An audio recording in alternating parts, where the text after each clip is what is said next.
PR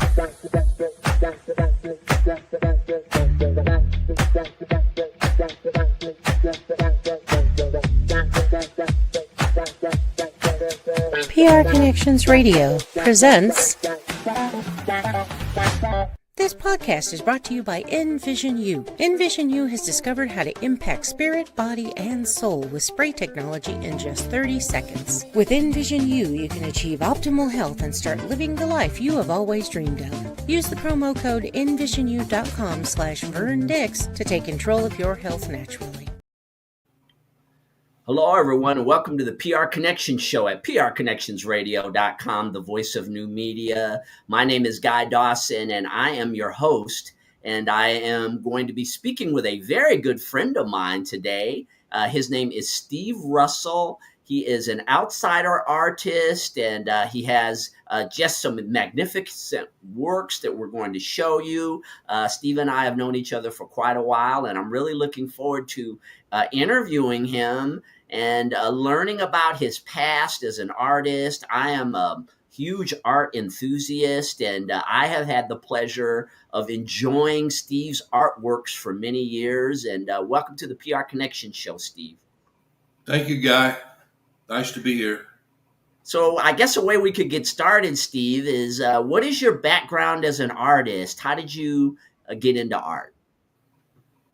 Well, when I was a little kid, I liked playing alone, and I had pets, and I played in the dirt with cardboard and string and stuff. Then later on in life, when I started school, I was interested in drafting, wood shop, and then they had an art class where the teacher taught of art materials, the class, and we would experiment with different materials. I really got interested in doing artwork. One day I went home. My mama, she would buy me a block of beeswax, and I like carving things out of beeswax. And then later on, I got interested. I was doing some artwork on my own and showing it around to people, and they said I should go to take some classes at the community college. So I took some classes. I really enjoyed Design One. I feel like that was instrumental. It had a textbook with it that was divided up into projects, and the projects were helped me find discipline in setting up and finding time and getting the materials together to do various art projects. And I had entered into a graduating. They were graduating students from college, and I was just getting started. But they let me in the show, and I won a second place for drawing. And the pen and inks that I do are probably my best works. I've enjoyed working with color, and my work has been classified as outsider art or expressionism, and it's not mainstream. It's not like a landscape or a portrait painting. It's more of, say, for a person, for example, that writes diaries, makes recordings of their days and so forth. If I have an experience in life, I record it in a way using color and drawing and coloring. And let's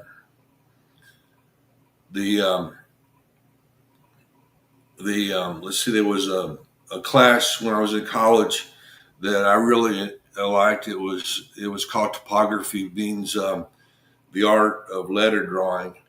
And I've sort of created my own letters through drawing It's like hieroglyphics or Toltec, indigenous, primitive type writing that's or shapes that could be types of letters. And I've had some shows in Austin, Texas, at the Austin Art Museum. Some big paintings there. There was I was in a art gallery called Ironwoods in Texas that she really liked my artwork, and it enhanced her husband's furniture. He made fine French furniture. Um, Also, my mother took a big interest in my artwork some years back and came here and picked out. It came here to Las Vegas and picked out some of my artwork and had it printed into fabric, and then had hired some people to make scarves and other types of things to wear out of the fabric that the designs were printed in. I have a huge collection. My mother, when she was alive, she had bought the rights to my work, and uh, she did what she wanted to with it, and she passed away about 10 months ago, and I've got the collection back to myself now, and a lot of the artwork would be really nice printed into fabric, and I just I continue to today like today I try to do a little bit or a lot of artwork on a daily basis, and um, let's see. Yeah, it was really interesting to hear, Steve, how you became inspired to become an artist as a young person, and that you were able to carry your passion over into your adult life. So here now you're an adult. You've done lots of art, as you mentioned. You have a huge collection. What is it that keeps you in the creative process? Why do you keep creating more art?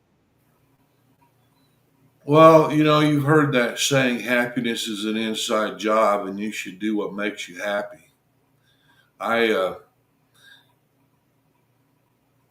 I have a feeling for doing artwork. Uh, the creative process is, uh, in a way, instinctually in all of us to do something creative.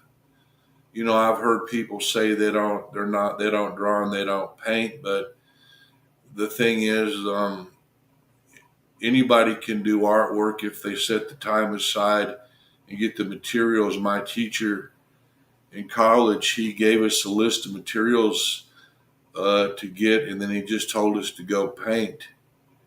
And then later on, he looked at all the paintings and picked out the ones that he liked, and then the ones that he encouraged me to pursue, and the other ones to not. Um, God, I think it has to do a lot to do with God and how He makes us up to want to be uh, inspired to create and to bring something different or unusual into the world for people to see. Um, it's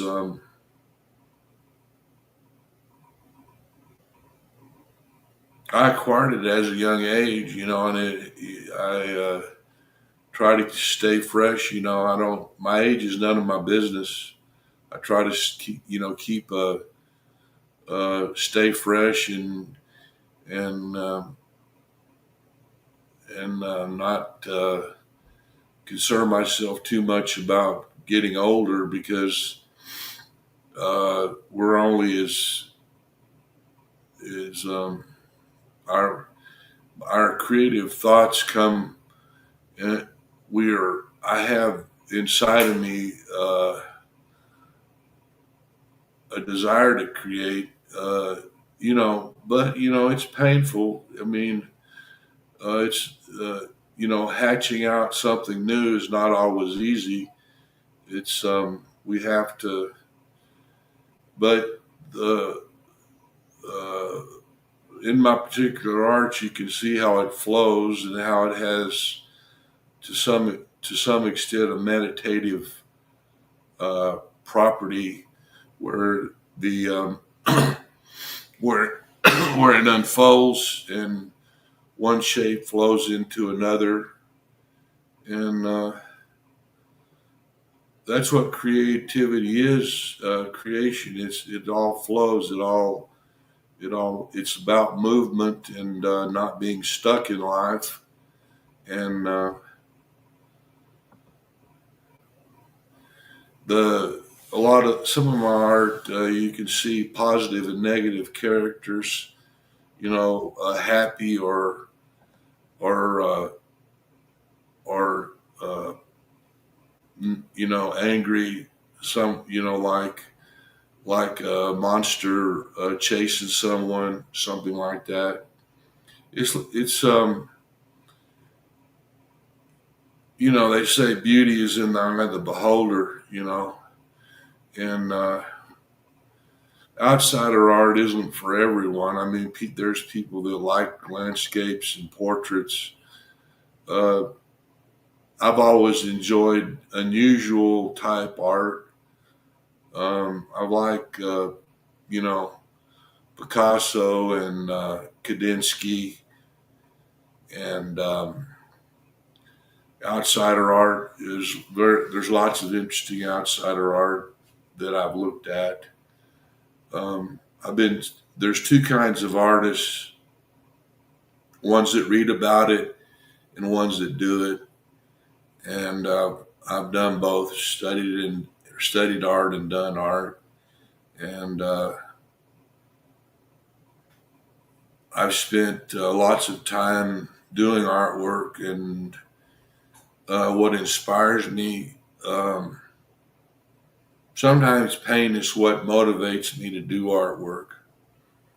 Um, and then there is also a lot of joy in my artwork. It's a lot of it is happy, colorful.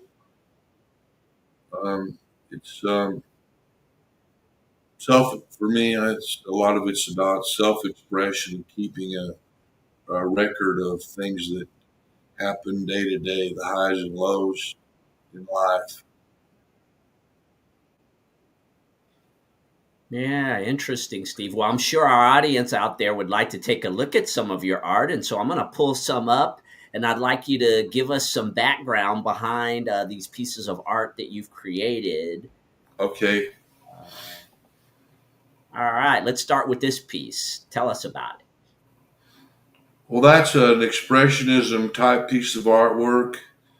It's layered. I painted a background and then painted these shapes on top. The figures, the human figures, or something that I came up with a long time ago when I was taking a jewelry making class. I cut those out of flat silver for little charms to wear around your neck. And I like the color choices. The figures, particularly in themselves, though, the actual silver piece had a heart cut out of it where the heart goes. Um, the regular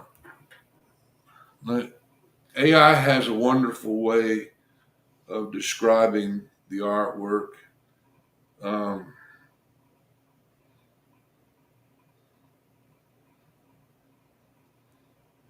let's see.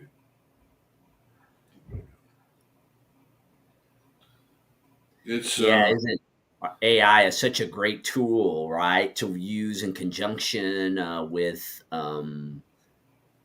these creative, their perspective on what art is. great use of technology, right? How important that's become, and how helpful it is, even in an industry such as art. Yeah, the picture itself is hot and cold. It's the bodies sort of give off a radiance of heat, and the black holes in the heads kind of maybe signify an open mindedness of some kind. Um,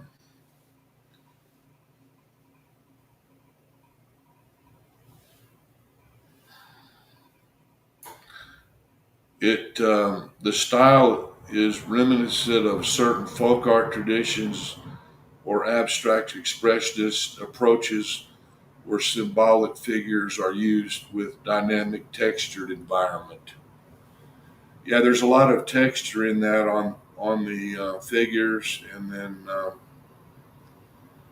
I like texturing with using a sponge on layering over paint, and this is really a fun picture for me to do. And the they look like they're actually falling or floating in space. Maybe the one looks like it's walking. Um,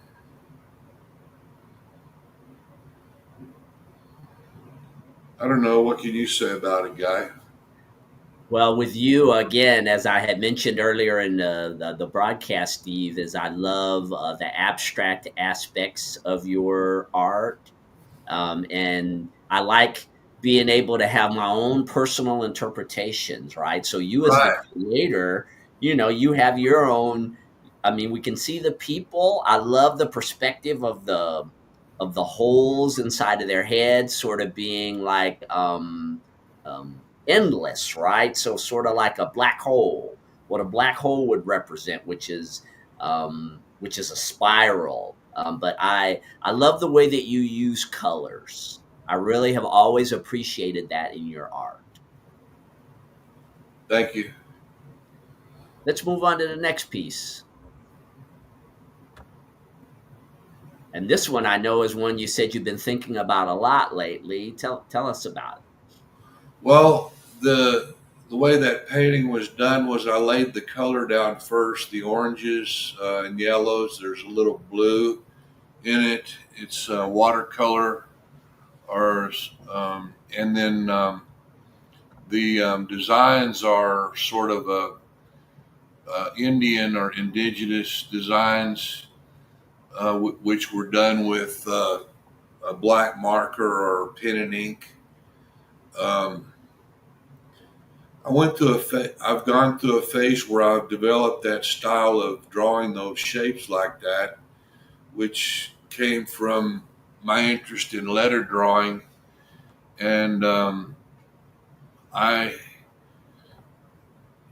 enjoy freehanding various shapes like that. Um, over Recently, I have added more um, detail into the particular shapes, the black shapes.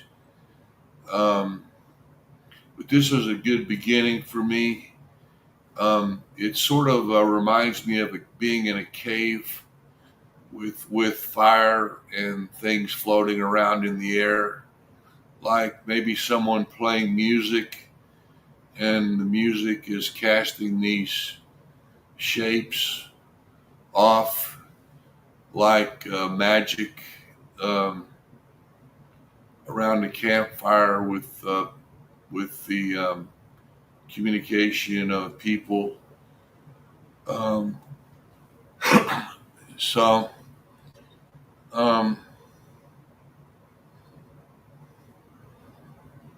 there's more to it than really I can describe in words. And AI has some things to say about it. One question I had for you, Steve, is that before you're getting ready to paint something, do you consciously get yourself in a state of mind to create, or do you just Walk up to the piece and create it. Uh, I probably a little of both. Mhm. I have to shift myself from one state to another to be able to create. I'm not always in the mood to where I'm going to sit down and draw something or color. I have to consciously uh, put myself in a place where I can focus and activate my hands so that the figures, shapes will come out. And this is actually pretty good sized piece. It's I think it's about 20 by 30 inches, and have you? I think it's for sale in print on my website. Mhm. Will you share your website with the audience, by the way? Yeah, it's www.com. It's www.designby5.art. Designby5.art. Designby5.art. All right. Is there anything else that you want the audience to know about this piece of art? I love the reds. I love the combination of the red and yellow hues. Again, Steve, I appreciate um, eclectic uses of color. So that always drives me. I also like the black, kind of the harshness of the black and the designs that you created to sort of, it's an interesting combination. I feel. Well, each piece has some dynamic feel to it. Each different piece, it's like some of these could be carved out or cut out in metal and used for ornamentation. So I have just created these ornaments within the picture, and each one has its own special meaning or feel to it. It's their characters. Yeah, interesting. All right, let's move on to our next piece, Steve. So tell me about this one. This reminds me a lot of some of the art that I saw over in Paris when I was there. I mean, for an art lover, you go to Paris and you just, it's unbelievable. But there were a lot of pieces over there that I saw that were similar to this. Uh, can you give us a background on this piece? This was originally just a pencil drawing that I went back in some years later and added the black ink to it. Um, it's it's meditative in a sense that one shape sort of flows into the next shape. It has a certain rhythm to it, a circular. You can see the circular motion in it as it goes around. Um, the It's also about relationships with different uh, different characters. There's a lot of detail in it. It would take a long time to really see everything that's in the picture. Um, there's eyes, and this top part reminds me of a flag at a road race, at a drag race or something. Um, it's got a lot of energy to it with its the two parts kind of raising up out of it, and there's a lot to it. Would take a good while to see everything in this picture that's in the picture. It took me about probably 4 hours to draw, and then adding the pen and ink just to bring out some more of the details in it. It's one of my, on Instagram. It's gotten a lot of likes. It's popular with people. Mm-hmm. It's Yeah, there's a also, lot of pictures. I didn't mean to step on you, Steve, but there's over at the Louvre in Paris. There's a lot of their pictures that look very similar to this. really. And maybe that's why, right? Is because people have maybe been to Paris or seen a lot of this type of. Yes, there's a lot of specific pictures that look like this at the Louvre in Paris.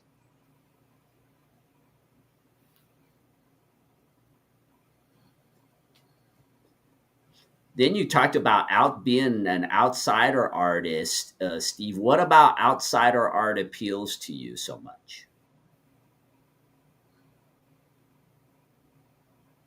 Well, because it's different, unusual. I like the type of people that have created outsider art. They're very interesting. Uh, it's it's not like um, outsider art. I'm not stuck just doing the same thing over and over again. It gives me. It's a way for me to go on and create a piece and then learn from it and move on and try to add or take away something to create a new piece. I've got a certain piece that I've done that's in, let's see, about 7 parts. The process is in 7 parts, and I can take the various parts and create a piece from it just using 3 parts out of the 7. It's numbering, and it's what I enjoy about it most is that it's something new, like waking up at Christmas and being surprised with a new gift.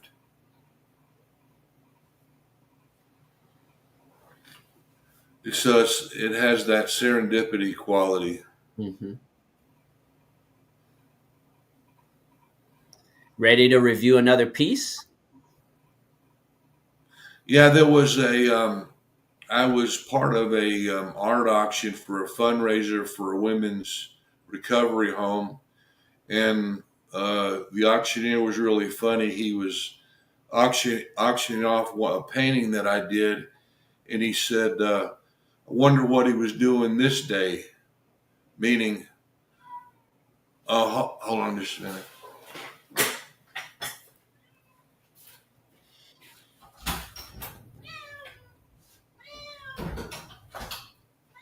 Sorry about that. Hey, you got to look out for your cats. Yeah, it's hot out there. I don't want her to bake out in the heat. Yeah. This piece here has that indigenous quality, the Indian type figure drawings, the character drawings. This piece was done quite a while ago, back, I would say 2005, perhaps. My mother used this as a signature piece for the rest of my artwork. It was the way it was done was I laid down some watercolor, the red, the blue, and the yellow, and then I took a black marker and added these shapes in. It has that nice meditative flow to it, from different things moving and shifting into other things.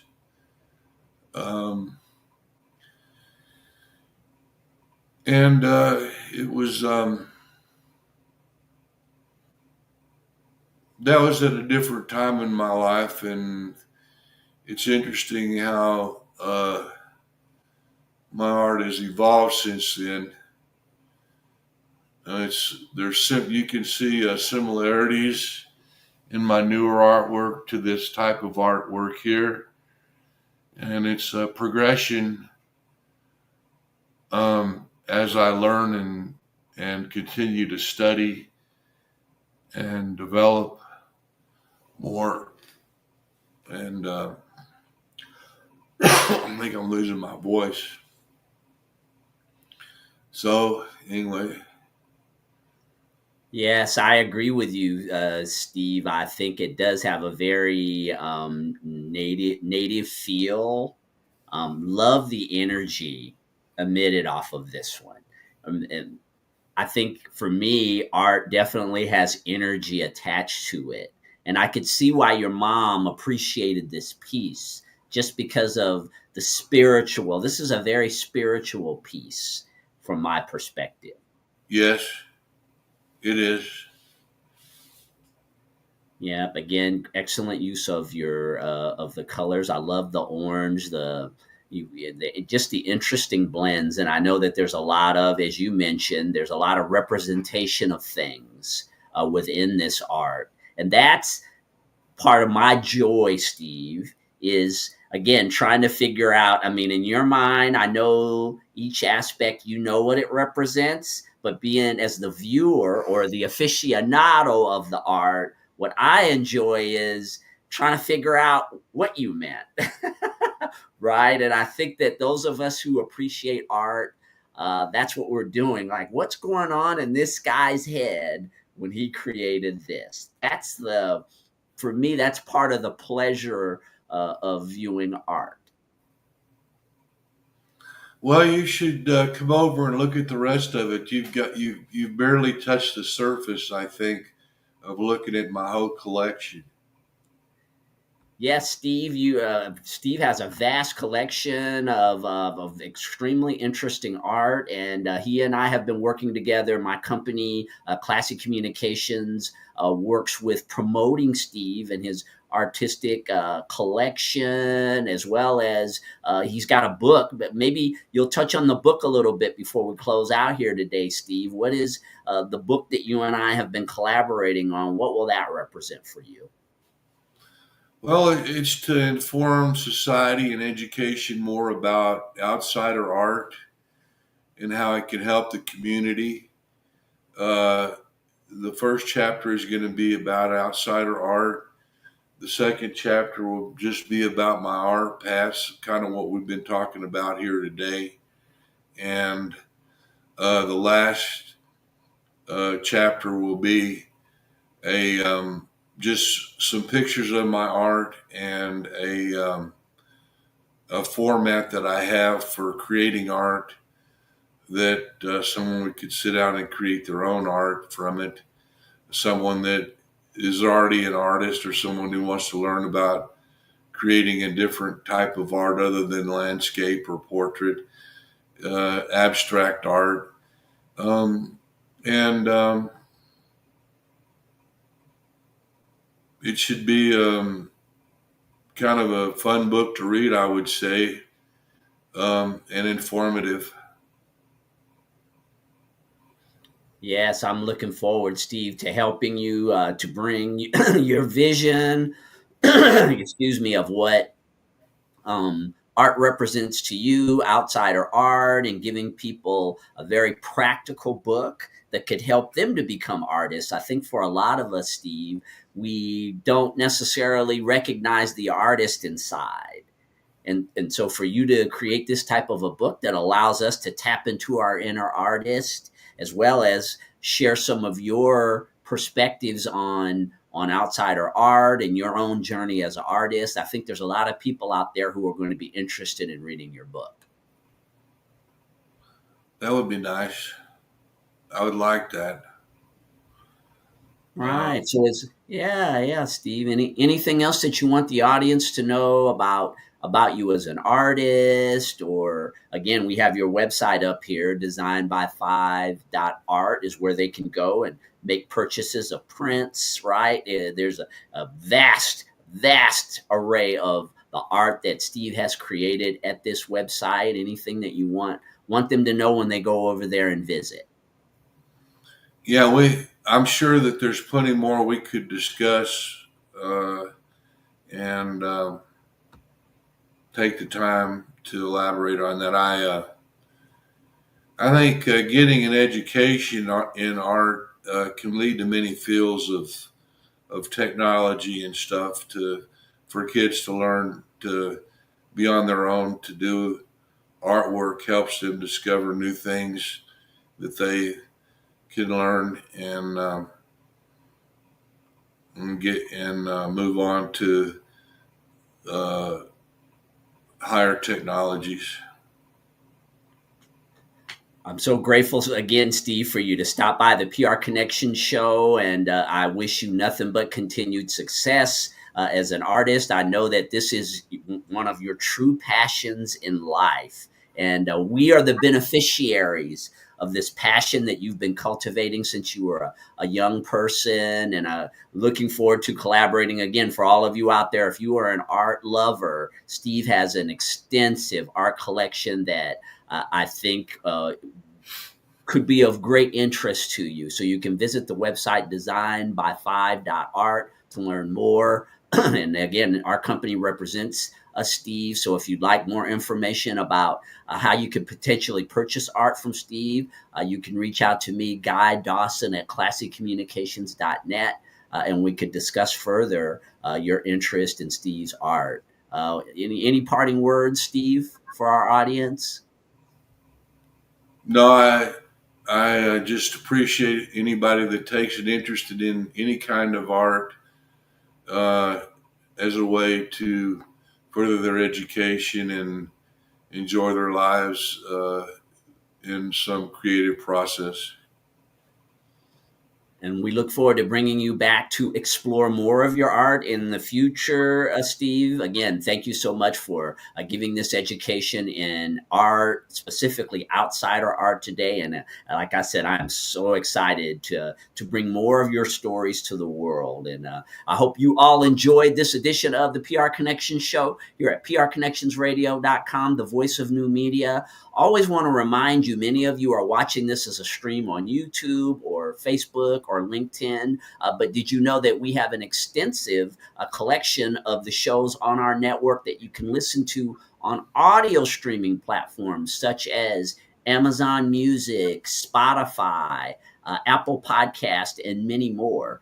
So yes, just look up all of our podcasts on your favorite audio streaming platforms as well. Hope you have a fantastic day and look forward to getting back together with you soon for another edition of the PR Connections Radio Show. Take care. PR Connections Radio thanks you for watching this podcast. Check out more episodes of this show and our others at prconnectionsradio.com.